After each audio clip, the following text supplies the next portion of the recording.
Assalamualaikum warahmatullahi wabarakatuh. Kembali lagi kawan di Legenda Catur Dunia. Kita langsung ke ASEAN Individual Chess Championship 2025 untuk melihat pecatur-pecatur kita yang berlaga di sana kawan. Kebetulan Grand Chess Tour tadi malam semua partai berakhir imbang remis. Tidak ada game yang menarik untuk kita ulas dan tidak ada perubahan klasemen sampai babak kelima. Nanti malam hari jeda, esok harinya baru akan dilanjutkan babak ke-6. Oke, kita ke ASEAN Individual Chess Championship 2025 juga memasuki babak kelima kawan. Nanti juga hari jeda, baru esok harinya akan dilanjutkan babak ke-6. Dan berikut inilah hasil-hasil yang didapat oleh pecatur-pecatur kita di turnamen ini. Pecatur pria kita banyak mengalami kekalahan pada game kelimanya. Megaranto kalah oleh Amin Tabatabai. Hanya Novendra yang bermain remis kawan. 4 pecatur lainnya kalah. Gilbert Elroy Tarigan kalah. Aditya Bagus Arfan kalah. Farid Firmansyah kalah. Azaria Jodi kalah. Dan pecatur putri kita, Medina Olewada remis. Latifa Laisa menang kawan. Walaupun gamenya terbilang, saya bilang buruk. Game Laisa Latifah. Baik Laisa Latifah sendiri ataupun lawannya. Karena beberapa kali melakukan blunder berturut-turut kawan. Tapi tidak dilihat. Ada perwira gratis, nggak dilihat. 2 langkah berturut-turut. Aneh sekali, aneh sekali. Seperti permainan di warung kopi saja. Kemudian Chelsea Monica remis. Citra Dewi kalah. Dan Umi Fisabilillah memetik kemenangan kawan. Itulah hasil-hasil yang didapat oleh pecatur-pecatur kita di babak kelima. Dan game yang akan kita ulas ini permainannya Grandmaster Susanto Megaranto menghadapi Super JM asal Iran, Amin Tabatabai, yang sering kita lihat di turnamen-turnamen besar ya. Amin Tabatabai ya turnamen kelas medium lah yang diikuti oleh Grandmaster 2600. Oke, Megaranto pegang hitam dan Amin mengawali dengan pembukaan pion raja, pion E4. Megaranto bermain dengan Skandinavia kawan, dengan pion D5. Pion E pukul pion D5, menteri ambil balik. Kemudian di sini ada beberapa jalur yang bisa dilanjutkan oleh putih untuk merespon menteri yang langsung keluar.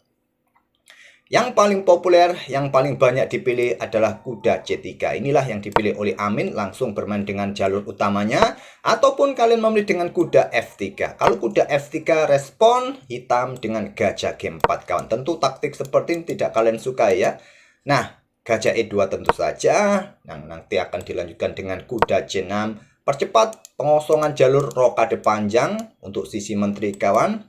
Dan ada yang memainkan pion H3, tapi paling banyak prinsipal untuk kuasai peta pusat secepat mungkin kawan, nanti diikuti dengan pion C4. Hitam akan rokade panjang, pion C4, dan banyak yang suka ke peta H5, tapi engine lebih kuat memilih peta F5 kawan. Nanti gajah E3 di sini untuk proteksi pion, sikat kuda, ambil balik, dan seterusnya. Satu jalur lagi saya akan tunjukkan di mana jalur pion D4 ini sering saya mainkan. Tapi tetap ya, ide kuda C6 nanti bangunan permainannya mirip dengan jalur kuda F3 kawan. Akan saya tunjukkan kembali ya untuk pion D4 ini.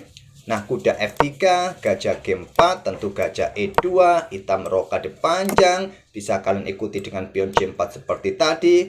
Urutan berbeda, cuma bangunan permainan sama kawan. Di sini, nah kalian bisa ya dengan gajah peta E3 proteksi pion ini. Oke, kembali lagi ke permain aslinya kawan. Tapi jalur utama yang paling populer dipilih oleh Amin dengan kuda C3. Tentu menteri A5 diikuti dengan pion D4 sekarang. Pion C6 untuk ya hentikan laju pion ini kawan, dan juga berikan jalan bagi menteri sewaktu-waktu mundur ke peta D8 kembali atau ke peta C7 yang sering kita lihat dalam permainan Skandinavia. Nah, di poin ini tentu kuda F3 menjadi pilihan favorit untuk mempercepat pengembangan perwira. Tapi Amin memilih dengan langkah gajah D2. Ataupun gajah C4 ini juga banyak yang memilih. Sekali lagi saya akan tunjukkan sebagai bahan referensi kalau kalian bermain atau menghadapi Skandinavia kawan. Dengan kuda F3, hitam dengan kuda F6, selanjutnya gajah C4 dan gajah F5. Kemudian kalian bisa kembangkan gajah D2 atau memilih rokade, tapi yang paling banyak sih gajah D2 terlebih dahulu. Sewaktu-waktu juga untuk berikan ancaman pada menteri ya, discover attack, menteri E6 dilanjutkan oleh hitam. Nah, kuda bisa lompat ke D5, discover attack, Di sini juga, nah menteri mundur kembali ke kandang, caplok kuda F6, ambil balik oleh menteri. Dengan gajah D2 saja langsung. Nah, di poin ini, engine menyarankan kalau pegang hitam kawan kalian bermain dengan kuda F6. Lebih cepat mengembangkan perwira sisi raja terlebih dahulu. Tujuannya apa? Ya, tujuannya untuk kontrol-kontrol ya di peta pusat kawan sebelum memainkan pion kalian ini ataupun gajah kalian nanti sisi menteri. Yang biasanya juga akan diikuti dengan gajah C4 kah ataupun gajah ke peta D3 saja kah, ke peta C4 nanti mungkin menteri ke peta C7, ada kuda F3, nah gajah keluar ke peta F5. Memilih langsung gajah F5 kawan dan ada pion G4, gajah mundur ke G6. Yang menjadi masalah di sini memberikan tempo lebih cepat bagi pion-pion putih di sisi raja. Dorong siap untuk menjebak gajah, ada pion E6. Nah, menteri ke E2. Persiapan untuk rokade panjang dan juga pin pion. Siap dorong pion ini ganggu gajah. Jadi gajah E7. Kalau engine sedikit lebih kuat kawan dengan kuda yang ke E7 untuk blokade lajur E. Tapi dengan gajah, harapannya masih bisa mengembangkan kuda ke peta F6 nanti. Dan sudah saatnya juga bisa rokade panjang putih, tapi Amin meluncurkan serangan pion sayap rajanya. Serangan badai pion kawan siap menjebak gajah. Ada pion H5 dan pion F5 membuat langkah pengorbanan. Pengorbanan pion diterima. Pion E pukul pion F5, sekarang pion G5. Coba lihat kawan, coba lihat. Kuda terkunci tidak bisa berkembang. Itulah kenapa tadi sejak awal engine menyarankan kuda ini yang berkembang blokade peta E7. Dan di sini Megaranto merespon dengan langkah kuda 6 untuk bisa percepat rokade panjang. Amin rokade panjang dan Megaranto juga bisa rokade panjang. Nanti mungkin akan disusul dengan langkah kuda F3 oleh putih. Tapi Megaranto melepaskan pion F4 kawan. Tujuannya buka diagonal terang, mungkin nanti diikuti oleh kuda ke sini untuk menyerang pion di sini, untuk menyerang pion yang di sini sekaligus. Jadi raja B1 untuk berikan tempo lebih cepat, benteng geser lindungi pion ketimbang ambil pion F4. Ada kuda B4, benteng C1, kemudian Megaranto rokade panjang. Nah, baru gajah ambil pion F4, lanjut Amin, Megaranto dengan gajah D6, jual beli tidak, tapi gajah H3 terlebih dahulu cek. Selepas raja geser, baru jual beli gajah pukul gajah D6 cek, benteng ambil balik, dan Amin kembangkan satu perwira minor terakhirnya. Kuda F3. Semua perwira sudah aktif, sudah berkembang kawan. Benteng sudah terkoneksi dan kekuatan menteri di lajur E merepotkan perwiranya Megaranto. Pion F6. Ya, selain berikan akses bagi gajah untuk reposisi, juga untuk menantang pertukaran supaya kuda ini bisa keluar. Ada benteng HG1. Persiapan discover lajur G ini kawan. Gajah F7, menekan pion yang di sini ada pion A3. Kemudian kuda D5, kuda pukul kuda, ambil balik oleh gajah. Selanjutnya ada pion C4, lanjut Amin tabat-tabai, menyerang gajah. Gajah sikat kuda F3, ambil balik oleh menteri. Dan kuda punya tempat untuk keluar. Tapi menteri mundur ke D8 terlebih dahulu. Ini langkah yang lebih kuat.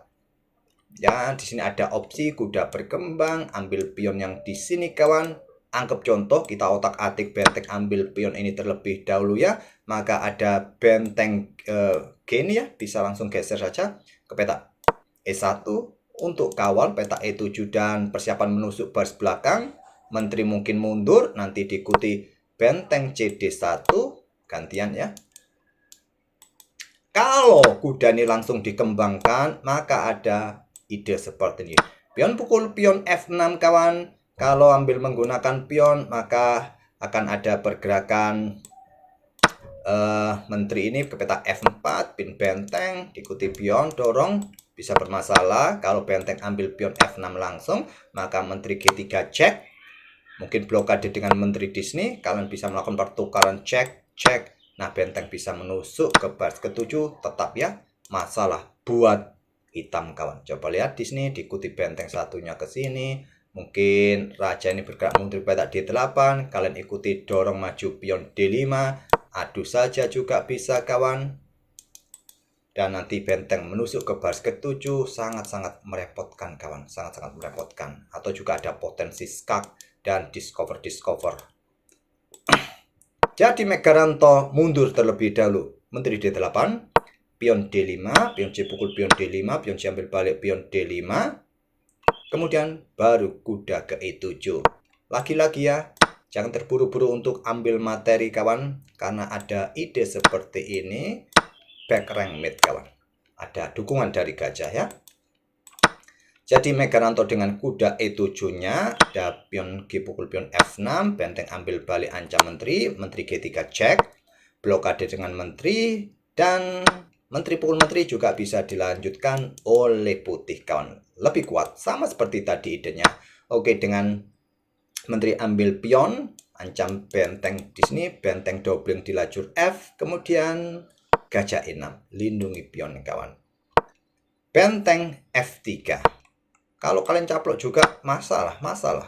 Karena gajah akan ambil balik. Kalian nggak bisa ambil gajah ini karena di sini cek dan checkmate ya, diikuti benteng dari bawah nanti checkmate.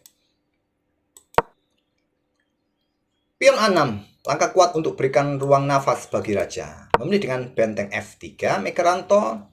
Kemudian ada benteng G5, coba pradali satu pion dan meloloskan pionnya sendiri.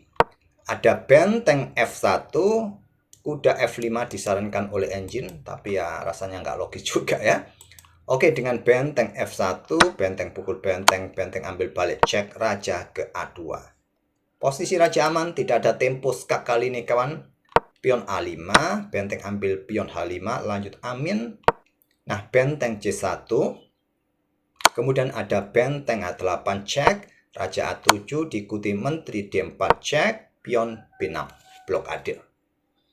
Sekarang mulai dorong pion H5, amin. Di sini ada menteri C7, siap diadu kawan di sini ya, siap diadu. Ada benteng H7. Kalau diadu di sini, ya ambil kuda dalam posisi kena pin, nggak bisa. Jadi menteri D6 kembali, pertahankan posisi kuda menghindari pin, tapi masih ada pin ya. Double pin tadi kawan, termasuk tusuk sate yang banyak, isi dagingnya ya. Daging kuda, daging menteri tadi terhadap raja. Dan pion H6, lanjut amin. Benteng H1, untuk mengejar pion ini, menghalangi pion untuk didorong lagi, langkah kuat. Nanti mungkin disusul menteri F6, menekan kuda, juga repot kawan. Memilih dengan raja A6. Ada benteng F7, santai dulu, dan kuda C6. Dalam kontrol waktu yang mepet kawan, blunder skakmat 2 langkah. Ya, benteng H1 ini langkah kuat, cuma ya repot ya. Dorong terus di sini bisa, masih unggul putih lah ya. Tapi melangkah kuda C6 ini serang menteri kawan, ini blunder skakmat 2 langkah. Karena ada gajah C8, Megaranto menyerah. Rajanya kena skak kawan, dan tidak bisa bergerak. Pion A4, skakmat sudah. Oke, itulah permainan Megaranto menghadapi Super CM asal Iran, Amin Tabatabai kawan. Pembukaannya terbilang cukup solid lah ya. Cuma tadi dengan gajah F5 yang dipilih oleh Megaranto, tidak dengan kuda F6 yang membuat pergerakan pion-pion putih sangat cepat lewat sisi raja. Oke, semoga bisa jadi bahan pelajaran kalian saat menghadapi Skandinavia Defense. Jangan hancur lebur, jangan sampai memberikan kesempatan lawan mengunci perwira-perwira kalian seperti Megaranto tadi ya, perwiranya dikunci kawan. Terima kasih, kita akan bertemu di video-video berikutnya. Wassalamualaikum warahmatullahi wabarakatuh.